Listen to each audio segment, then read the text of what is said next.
kami dari kelompok 7 akan mempresentasikan materi mengenai kondisi belajar. Dari kelompok 7 terdiri dari saya, Mimatul Rasidah, Elna Jailun Musfaidah, dan Ayu Safaris Mukaromah.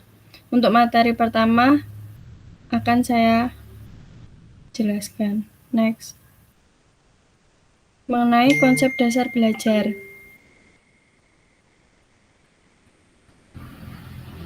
Pengertian dari konsep dasar belajar merupakan kegiatan yang berproses dalam memakai unsur yang sangat fundamental dalam penyelenggaraan setiap jenis dan jenjang pendidikan.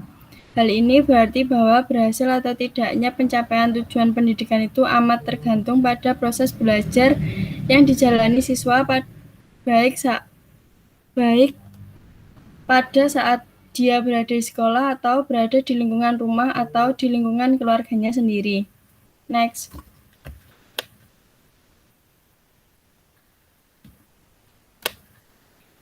Jenis-jenis masalah belajar. Yang pertama, siswa yang tidak mampu mencapai tujuan belajar atau hasil belajar sesuai dengan pencapaian teman-teman seusianya yang ada dalam kelas yang sama. Dalam pengertian tersebut, sesuai dengan tujuan belajar yang tercantum dalam kurikulum, bahwa siswa dikatakan lulus atau tuntas dalam suatu pelajaran jika telah memenuhi kriteria ketuntasan minimal KKN yang telah ditentukan oleh tiap-tiap guru bidang studi. KKM dibuat berdasarkan indeks pencapaian siswa di dalam kelas. Apabila seorang siswa tidak mencapai kriteria tersebut, maka bersangkutan dikaitkan bermasalah dalam pelajaran tersebut. Nah, yang kedua, ada siswa yang mengalami keterlambatan akademik, yakni siswa yang diperkirakan memiliki integritas yang cukup tinggi, tetapi tidak menggunakan kemampuannya secara optimal.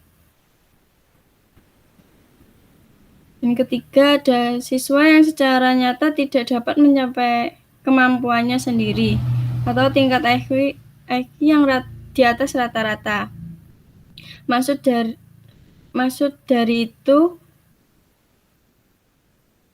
siswa yang memiliki integritas di atas rata-rata normal tetapi tidak mencapai tujuan belajar yang optimal. Misalnya KKM pada mata pelajaran A sebanyak 65. Kemudian nilai yang dicapainya 70, padahal seharusnya dengan tingkat integritas seperti itu, yang bersangkutan bisa mendapatkan nilai 80 bahkan lebih. Next. Yang keempat, siswa yang sangat lamban dalam belajar, yakni keadaan atau kondisi siswa yang kurang bersemangat dalam belajar seperti jera dan bermalas-malasan. Lanjut.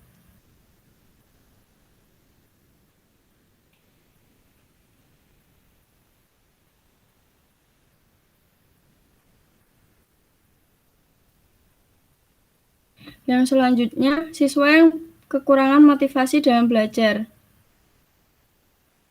Keadaan atau kondisi siswa yang kurang bersemangat dalam belajar seperti jera dan bermalas-malasan, siswa yang seperti ini biasanya didukung oleh kondisi atau lingkungan apatis yang tidak dipedulikan terhadap perkembangan belajar siswa.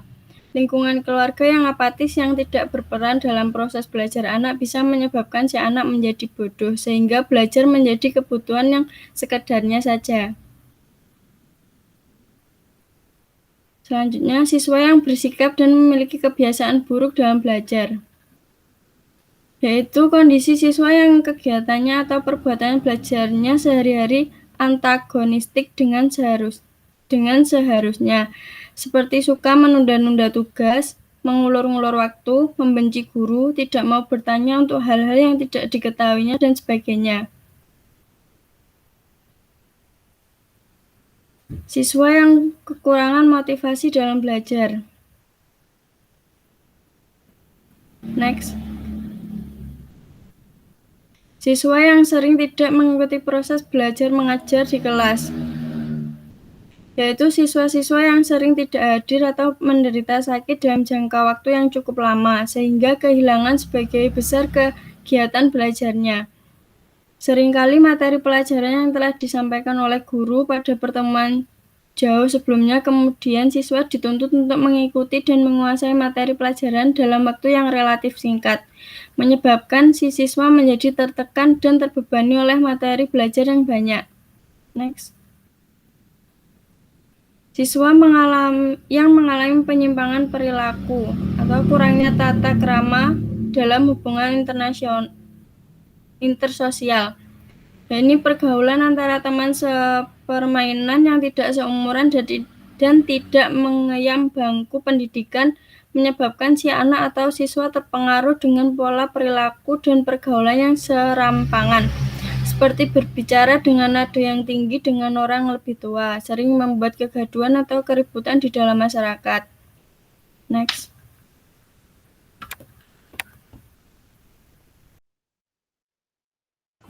Selanjutnya, faktor penyebab kesulitan belajar. Menurut Slameto, faktor-faktor yang mempengaruhi kesulitan belajar ada dua, yaitu faktor internal dan faktor eksternal. Yang pertama yaitu faktor internal. Faktor internal adalah faktor yang ada di dalam individu yang sedang belajar. Dalam membicarakan faktor internal ini, penulis akan membawanya menjadi 3 faktor, yaitu faktor fisiologis, faktor psikologis, dan faktor intelektual.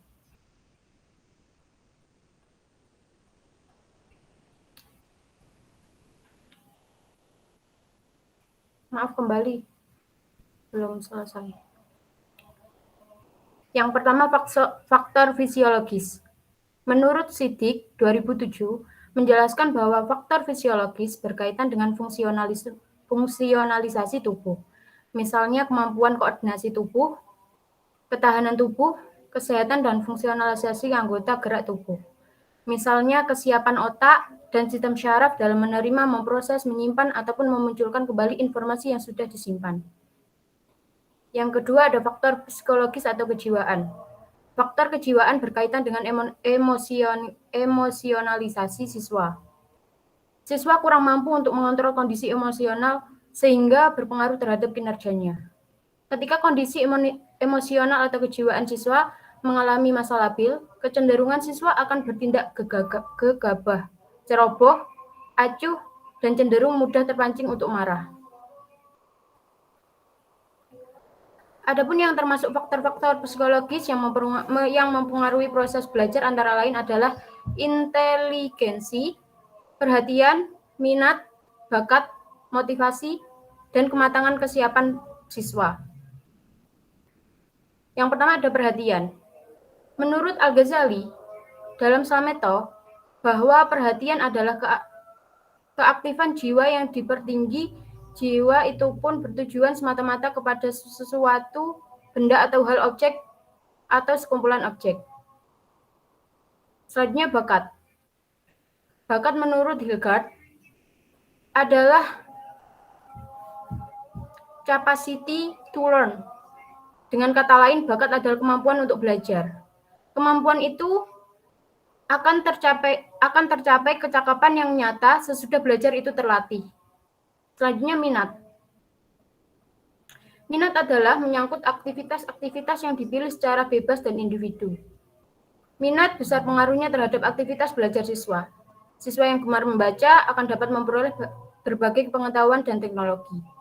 Selanjutnya motivasi. Motivasi erat sekali hubungannya dengan tujuan yang akan dicapai selama belajar.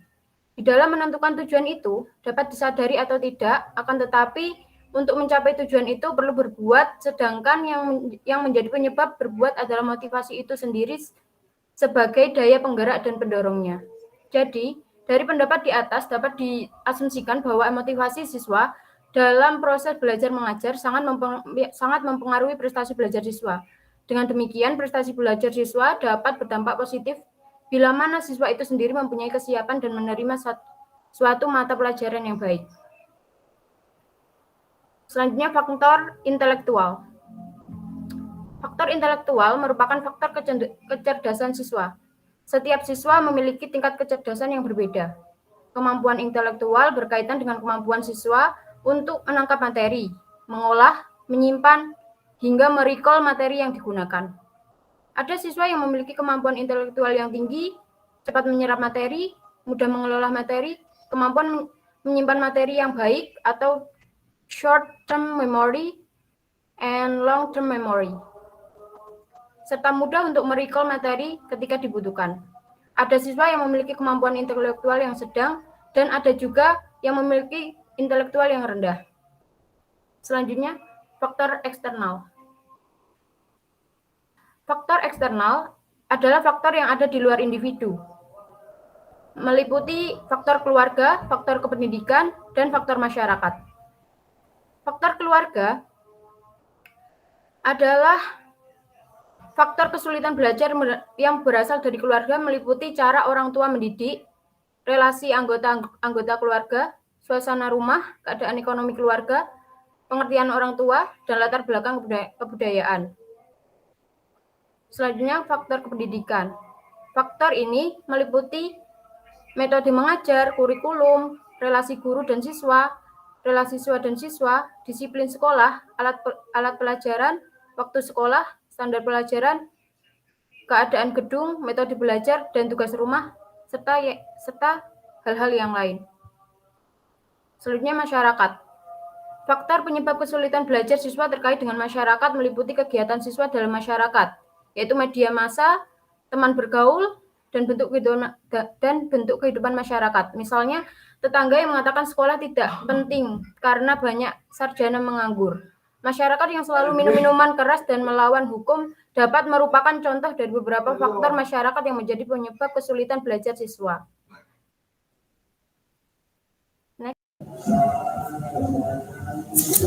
Baik, selanjutnya adalah cara mengatasi kesulitan belajar. Yang pertama adalah diagnosis terlebih dahulu kesulitan belajarmu itu apa. Nah, seperti yang telah dijelaskan oleh Saudari Hima tadi, bahwasanya salah satu kesulitan belajar itu ada lamban mencerna pelajaran atau kurangnya motivasi belajar. Nah, itu kita harus diagnosis terlebih dahulu. Kita harus tahu terlebih dahulu nih kesulitan belajar kita itu seperti apa. Nah, kemudian kalau misalnya kita sudah tahu ini kenapa kok kita masalahnya kita tuh kok kayak gitu. Nah, kalau sudah tahu tentang kesulitan belajarnya kita tuh di letak yang mana, nah baru. Nah, karena no problem is problem. Maksudnya apa? Ketika kita tidak tahu di mana letak masalah kita itu di mana, nah disitulah letak masalah. Nah, ketika kita tidak mengetahui apa yang harus kita perbaiki dari pola belajar kita atau apa yang harus kita perbaiki dengan cara belajarnya kita, itu disitulah letak masalah kan, karena belajar itu bertumbuh, bagaimana kita mendapatkan informasi baru, pengetahuan baru, bukan hanya stuck di satu titik saja. Nah, kemudian cara yang kedua adalah belajarlah sesuai gaya belajar. Nah, kan ada 3 cara belajar nih, ada yang auditori, visual, sama audio visual. Nah, kalau misalkan yang visual itu biasanya lebih prefer atau lebih condong sama yang gaya belajarnya itu dengan cara membaca atau melihat suatu gambar-gambar. Nah, terus ada yang juga auditori yang bisa mencerna pelajaran tuh lebih senang ketika mendengar penjelasan dari guru daripada membaca. Kemudian ada juga yang gaya belajar audiovisual, yakni ketika mendengar dan melihat secara bersamaan itu ia lebih menyenangkan dengan gaya belajar tersebut. Nah, ini kan tergantung peserta didik atau teman-teman sekalian ini bagaimana cara gaya belajar kesukaannya teman-teman gitu. Jadi kalau misalnya sudah tahu masalahnya apa, identifikasi masalahnya sudah tahu nih apa, nah kita baru bisa menentukan nih gaya belajar mana yang cocok untuk mengatasi kesulitan belajar kita itu. Kemudian yang ketiga, yang dibagi itu waktunya, bukan fokusnya. Nah, rata-rata kan banyak digaungkan multitasking. Nah, itu sebenarnya multitasking itu tidak ada, yang ada manajemen waktu yang tepat gitu loh. Nah, semisal pagi ini waktunya kuliah, atau pulang kuliah, kita harus membagi waktu kita untuk membaca artikel ilmiah atau dan lain sebagainya. Karena kalau satu waktu mengerjakan 2 pekerjaan yang berbeda, itu akan merusak fokus kita. Nah, itu membuat pekerjaan kita menjadi tidak produktif, bahkan terbengkalai jadinya. Nah, apa yang dikejar tidak dapat, sedangkan yang dipegang itu berceceran. Nah, jadi sangat disarankan sekali bahwasanya kita membagi waktu dengan tepat, bukan membagi fokus kita kemana, seperti itu. Kemudian yang keempat adalah tentukan lingkungan. Nah, ketika kita ingin belajar dengan maksimal gitu ya, agar terjadi perubahan tingkah laku yang lebih baik ke depannya, bukan hanya kita belajar hanya sekedar formalitas begitu. Nah, kita harus menentukan nih lingkungan mana yang cocok untuk lingkungan kita, untuk cocok dengan diri kita pribadi, bukan hanya cocok secara fisik tapi secara mental gitu. Nah, seperti yang dijelaskan oleh saudari Elna sebelumnya bahwasanya ada yang faktor eksternal. Nah, di situ ada namanya faktor masyarakat. Kan ada semisal tetangga yang ngomongin atau teman yang iri gitu. Nah, itu filter saja. Kita harus menentukan lingkungan kita nih. Lingkungan kita adalah hak prerogatif kita. Jadi tergantung hak kita, tergantung wewenang kita untuk memilih mana teman yang baik, mana lingkungan yang baik untuk pertumbuhan kita di masa depan gitu. Nah, bukan maksud kita untuk memilih-milih teman, tetapi ini adalah cara kita untuk memfilter alias memilih lingkungan yang lebih baik untuk kehidupan di masa depan yang lebih baik. Kemudian adalah yang biasa kita dengar bahwasanya ada quotes dalam bahasa Inggris, long life learner, bahwasanya belajar adalah proyek seumur hidup. Jadi belajar itu tentang apapun, semua orang bisa jadi guru dan semua lingkungan itu bisa jadi sekolah untuk kita. Jadi kalau bisa menjadi orang yang terus belajar, bukan hanya stuck hanya menjadi orang biasa, tapi kita harus menjadi orang yang terus bertumbuh. Oke, sekian dan terima kasih. Jika ada pertanyaan, bisa teman-teman tulis di kolom komentar, dan kita lakukan diskusi bersama di kolom chat. Sekian dari kelompok 7. Terima kasih. Wassalamualaikum warahmatullahi wabarakatuh.